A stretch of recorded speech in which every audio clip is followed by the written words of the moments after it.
1008 आदिनाथ भगवान की जय, 1008 महावीर भगवान की जय, परम पूज्याचे श्री आदि सागर महाराज की जय, परम पूज्याचे श्री महावीर कीर्ति महाराज की जय, परम पूज्याचे श्री विमल सागर महाराज की जय, परम पूज्याचे श्री तपस्वी सम्राट सन्मति सागर महाराज की जय, परम पूज्याचे गुरु सुंदर सागर महाराज की जय, अहिंसामय विश्व धर्म की जय, शिवाणी माता की जय,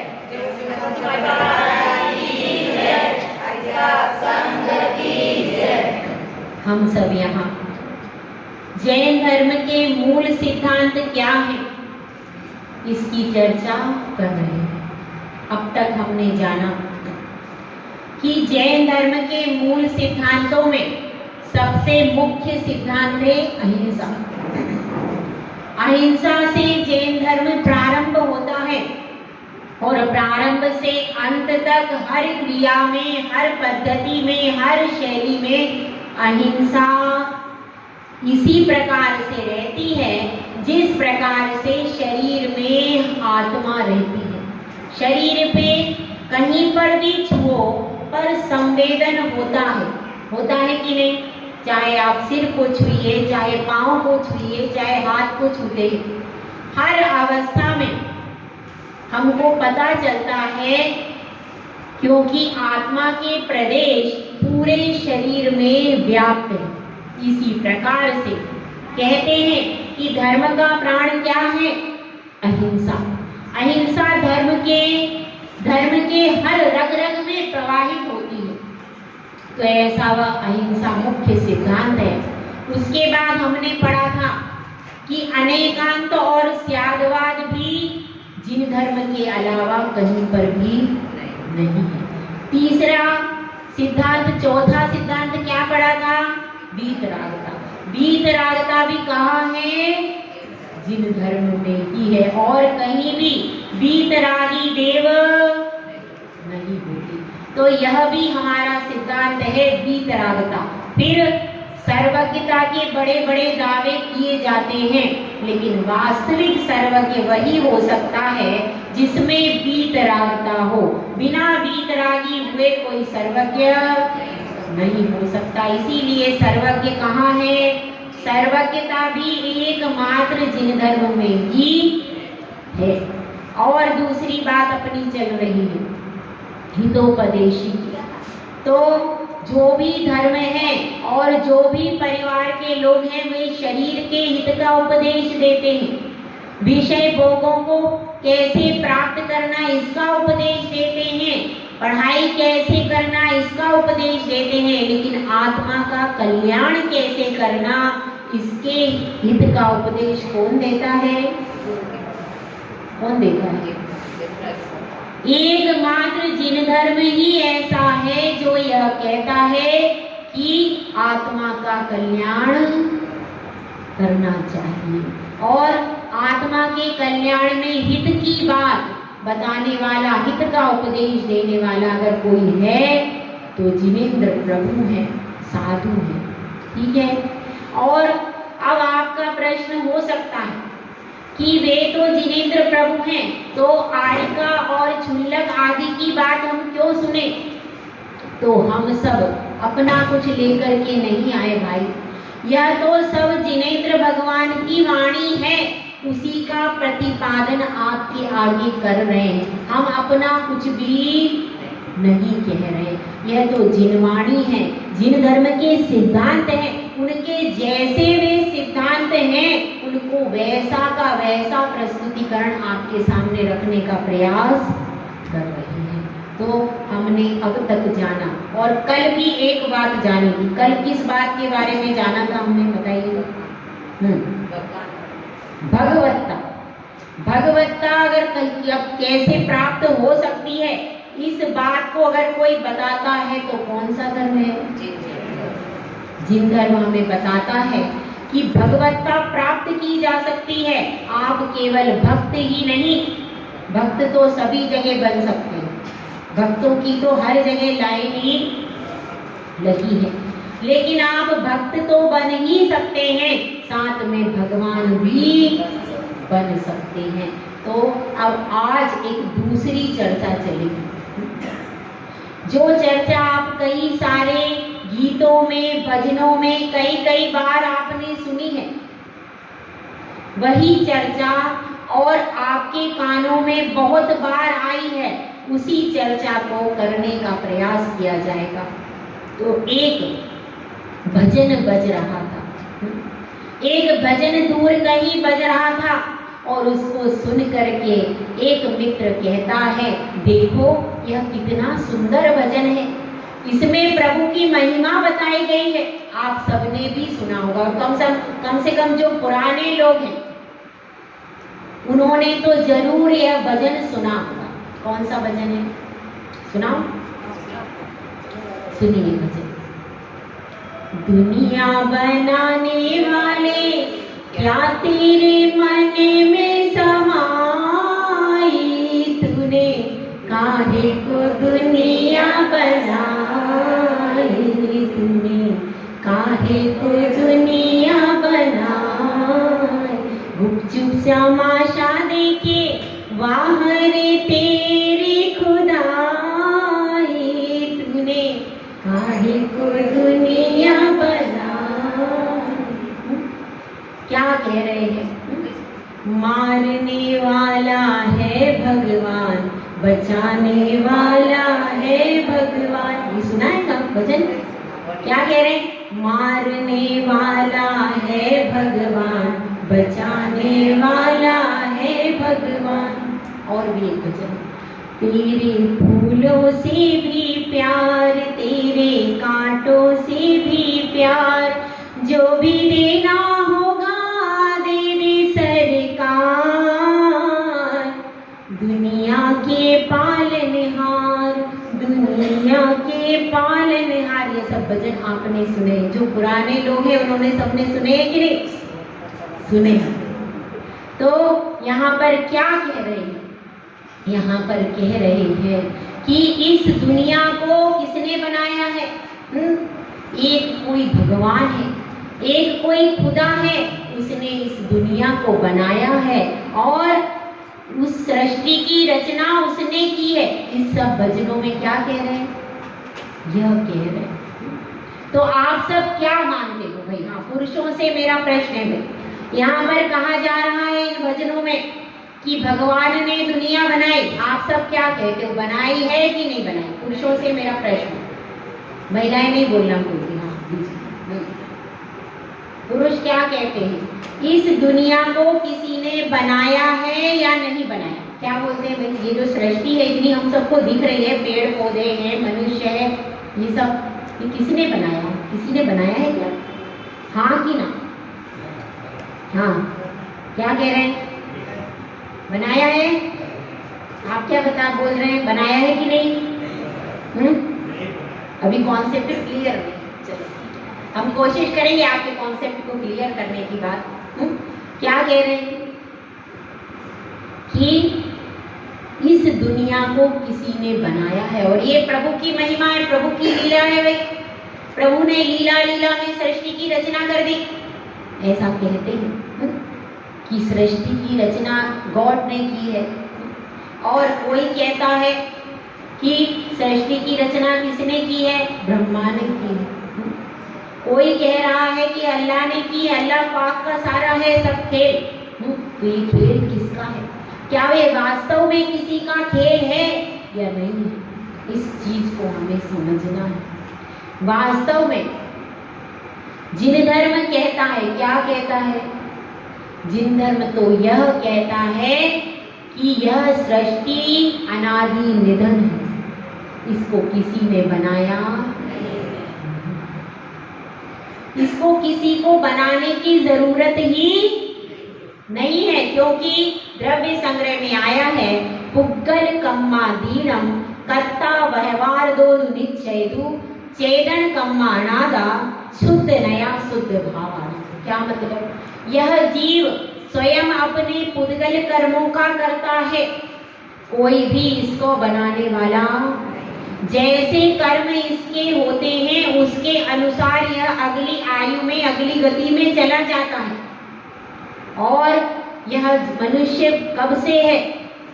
यह जीव अनादि से है। ऐसा कहते हैं कि ब्रह्मा ने पहले पुतलों की रचना की और उसमें फिर अपना अंश डाल दिया। तो आत्मा ऐसी चीज नहीं है जिसके आप टुकड़े कर करके रख सके। क्यों?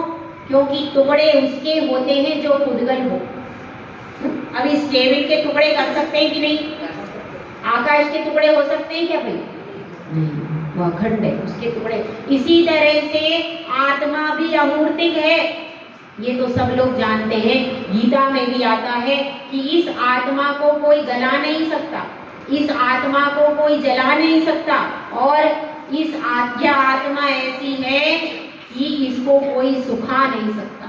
यह आत्मा तो जैसी थी वैसी ही रहेगी, इसको किसी शास्त्र से छिन्न भिन्न, ये गीता में आता है। हमारे पास भी आता है, नैनम छिदन्ति शस्त्राणि नैनम दहति पावका, ये गीता का है। तो अपने को यह समझना है कि जब इस आत्मा को कोई छू ही नहीं सकता है, कोई टच ही नहीं कर सकता है, तो ऐसा कैसे संभव है कि किसी ने अपना अंश पुतलों में डाला हो? ऐसा संभव नहीं। और इतनी बड़ी सृष्टि है, करीब करीब कितने लोग होंगे भारत में? भारत की जनसंख्या क्या है भैया? कितनी जनसंख्या अपने भारत की है? 40 करोड़,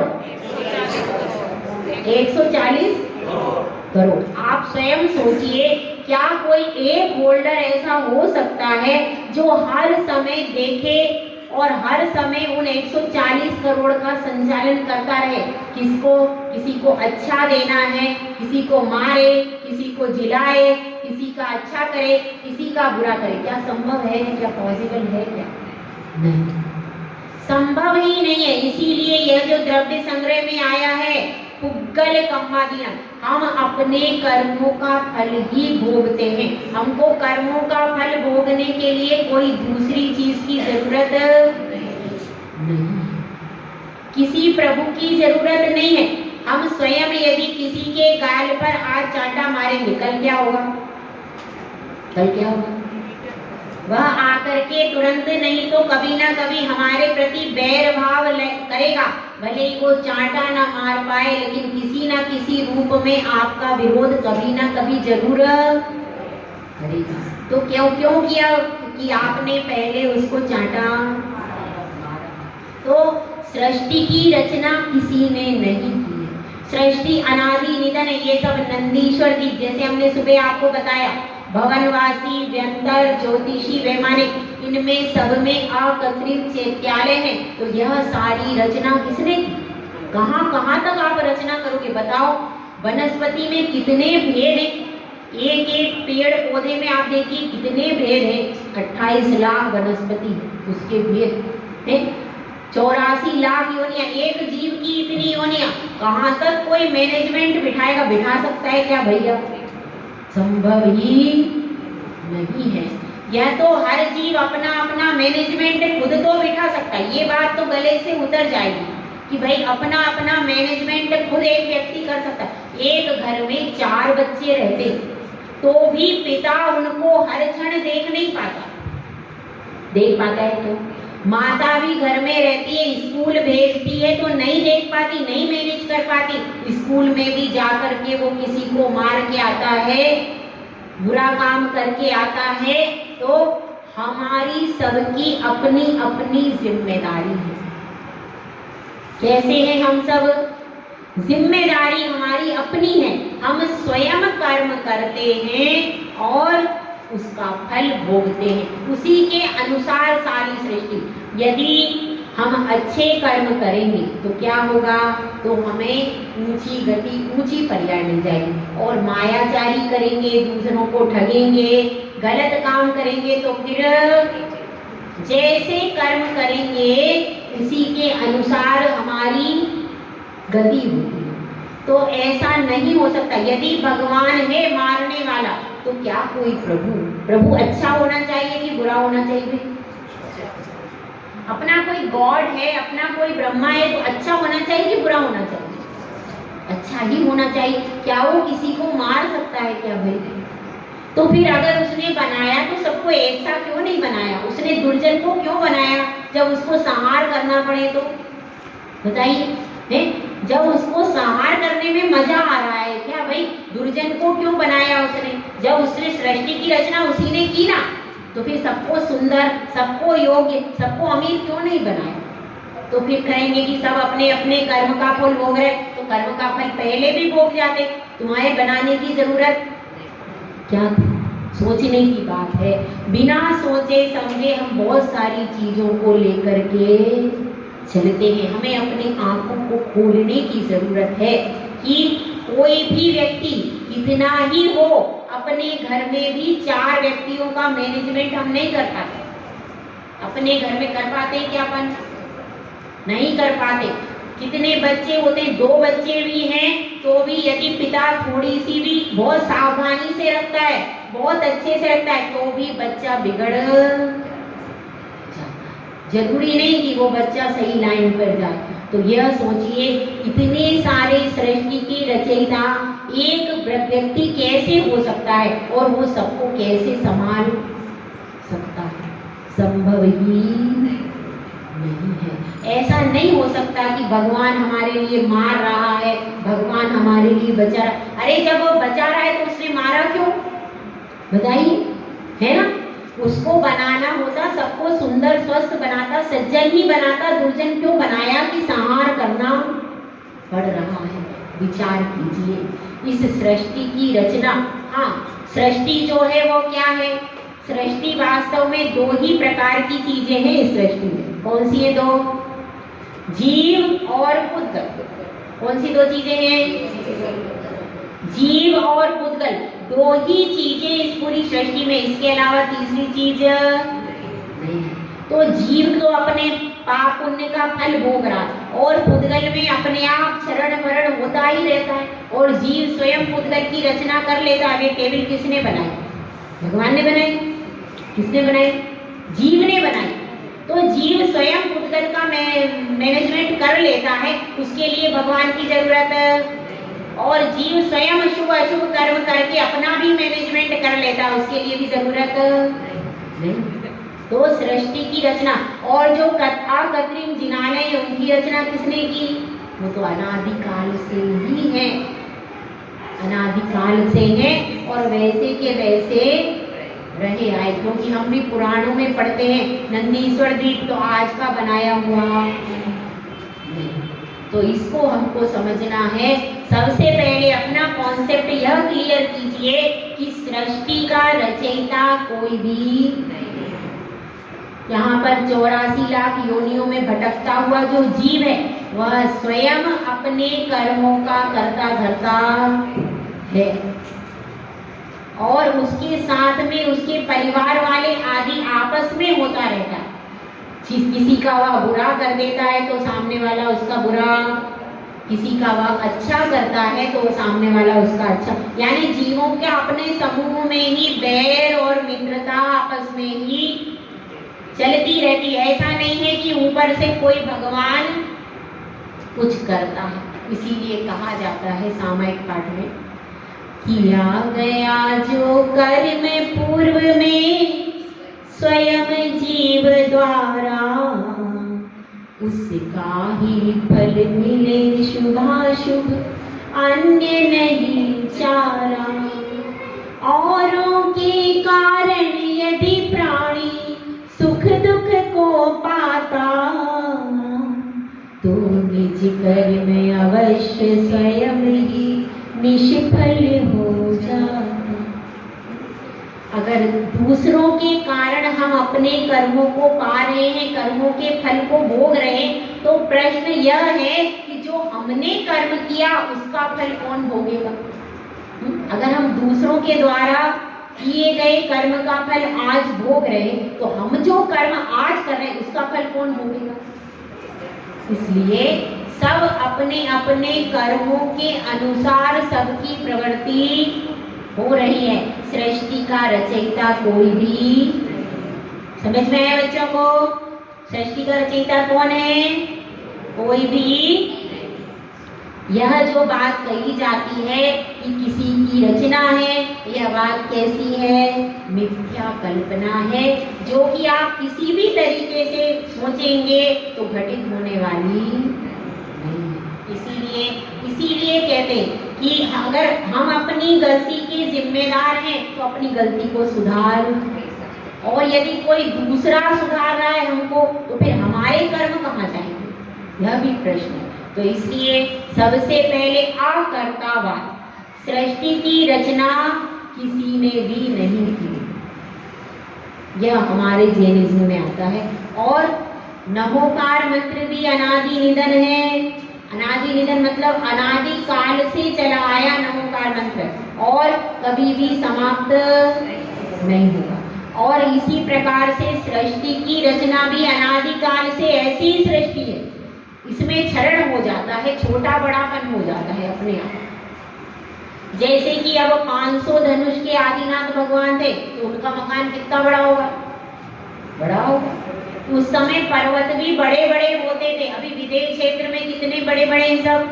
जिस प्रकार से मनुष्य होते हैं उसी प्रकार की वे सब रचना भी हो जाती है। और जब सब कुछ घटने लगता है तो पुद्गल में भी क्षरण हो जाता है। तो यह छोटा बड़ा होना, यह सब अपने आप काल के अनुसार घटता बढ़ता रहता है। पर वास्तव में अयोध्या आज भी है, सम्मेद शिखर आज भी है कि नहीं? यह दोनों, क्योंकि पूरे तीर्थंकर अयोध्या में जन्म लेते हैं और सम्मेद शिखर से मोक्ष में जाते हैं। तो अपने को यह समझना है सबसे पहले कि हमारी जो भ्रांति पड़ी हुई है, सृष्टि का कर्ता कोई है और हमारे शुभ अशुभ कर्मों को कोई देने वाला है, यह कभी भी संभव नहीं। तो देखिए, तो कर्ता दो प्रकार के होते हैं भाई, चाहो तो आप लोग नोट कर लो। कर्ता दो प्रकार के होते हैं। पहला होता है उपादान कर्ता और दूसरा होता है निमित्त कर्ता।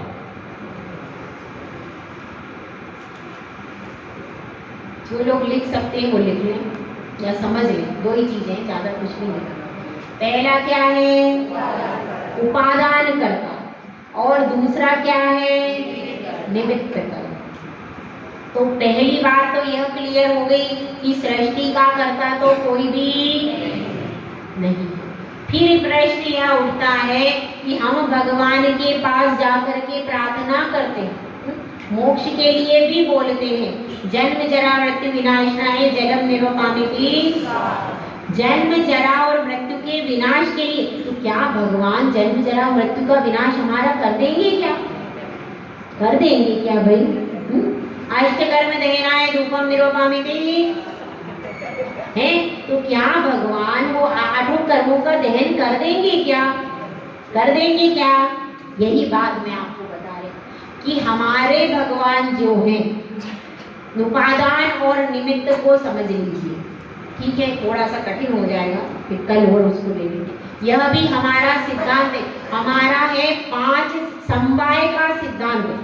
क्या सिद्धांत है? समवाय का सिद्धांत। उसमें से 2 समवाय के बारे में आपसे आज चर्चा करने की कोशिश करें, कल और इस विषय को अपन लेंगे।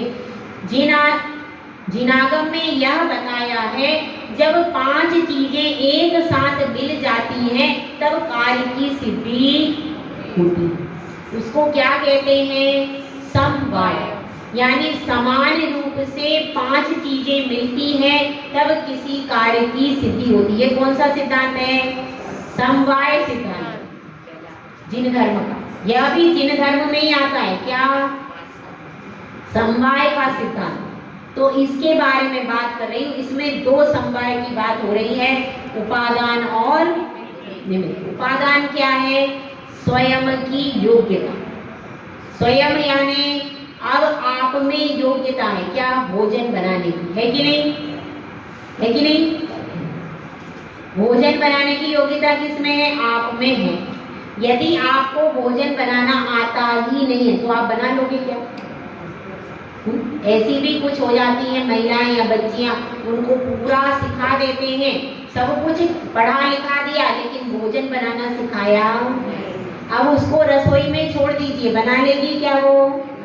क्यों? क्योंकि उसमें अब योग्यता तो है, पर उसको सिखाना पड़ेगा। उसकी योग्यता अंदर है, अभी बाहर प्रकट। तो उपादान का मतलब है स्वयं की योग्यता, और योग्यता के लिए अपने पास भी भगवान बनने की योग्यता है कि नहीं भाई? है, पर अभी प्रकट जिस प्रकार से वो बच्ची है, उसको बहुत, उसका दिमाग अच्छा है, सब कुछ अच्छा है, लेकिन उसकी माँ ने ससुराल भेजते समय भोजन बनाना, क्या करना है तुम्हें? वहां नौकर चाकर है, कोई भी बना लेगा, तुम तो पढ़ाई करो, इसलिए उसको भोजन बनाना नहीं सिखाया। अब उसको आपने रसोई में भेजा कि भाई आप भोजन बनाओ, बना लेगी क्या? बस अपन लोग भी वैसे ही हैं कि हमें भगवान बनने की जैसे उसमें योग्यता है, वह रसोई बना सकती है, लेकिन उसकी योग्यता प्रकट उसी तरह से हम सब भी ऐसे ही हैं। हमें भगवान बनने की शक्ति तो है, लेकिन वह शक्ति प्रकट नहीं हो पाई। वह शक्ति कब प्रकट होगी? वह शक्ति तब प्रकट होगी जब हम भगवान बनने के लिए प्रयास, जब तक वह पुरुषार्थ नहीं करेगी, सीखने की कोशिश नहीं करेगी, तब तक उसको भोजन बनाना आ जाएगा क्या? अब आपने कहा चलो तुम भोजन बना लो, हम तुम्हें सिखा दें, मेरे को नहीं सीखना, फिर क्या होगा? फिर आप कुछ भी सिखा, मतलब उसको स्वयं सक्रिय होना पड़ेगा, तब जाकर के कहीं क्या होगा, वह भोजन बनाना सीख पाए। समझ में आई बात? इसी तरह से हमें भगवान बनने की योग्यता आज से नहीं, अनादिकाल से है, लेकिन जब तक हम सक्रिय नहीं होंगे तब तक भगवान बन। समझ में आई बात? तो इसी प्रकार से यह अपना पहला सिद्धांत क्या है? पहला सिद्धांत क्या है अपना? अकर्तावाद। सृष्टि की रचना किसी ने भी नहीं। और अब हमारा दूसरा प्रश्न यह चल रहा है कि हम जन्म जरा मृत्यु विनाशनाय जलम और अष्टकर्म दहनाय धूपम, तो वह क्या है? हम भगवान को कहते हैं तुम बिन में व्याकुल भय, अंजन से तारे कुदी, जय जय जय। आपने अंजन से तारे, हमने सुना है तुमने सीता को तारा, अग्नि का लेकर बहाना, वीर प्रभु हमको भी तारा। सुना है ना? क्या आपने सीता को तारा, हमने सुना है तुमने अंजन को तारा, सूली का लेकर बहाना, वीर प्रभु। तो ये सब क्या? वीर प्रभु क्या वास्तव में हमको तारते ही क्या है? मैं उत्तर दूंगी अभी आप लोगों को, अभी सस्पेंस क्रिएट करेंगे, कल उत्तर देंगे, अभी अपने पास अपना शिविर अभी चालू है। तो ये सब क्या है? ये सब हम भजन बोल रहे हैं, कह रहे हैं कि भगवान विनय पाठ में पढ़ते अंजन से तारे कुधी, अंजन जैसे कुधी आपने तार दिए, सबसे वैसे नहीं तार दिए, तो मुझे भी तार दो, जय जय जय जय। खेवटिया तुम हो प्रभु, जय जय जय। क्या सकते हैं? जरा विचार करना, आप सब लोग सब सोच सोच के कल आना, थोड़ा सा दिमाग का इस्तेमाल करो आप लोग। हैं, महिलाएं घर में बैठी रहती हैं, क्या करेंगी ये? थोड़ा सा दिमाग का इस्तेमाल। वो लोग तो दिन भर दिमाग लगाते रहते हैं, उनका दिमाग थक जाता है। थोड़ा सा आप सब सोच के आना कि ये क्या हो रहा है, ऐसा क्यों है। तो अभी आपको क्या बताया उपादान के बारे में, तो यह पॉइंट याद रखिएगा। उपादान का मतलब है स्वयं की योग्यता, और अपन पढ़ रहे हैं समवाय सिद्धांत। 5 चीजें ऐसी हैं जो कि केवल जैन धर्म में पाई जाती हैं, और हर कार्य को करने के लिए उन 5 वस्तुओं को इकट्ठा कर लो, आपका कार्य हो जाएगा। ठीक है, तो 5 चीजें कौन सी हैं इसको अपन कल देखेंगे। जय बोलो आचार्य सुंदर सागर महाराज की।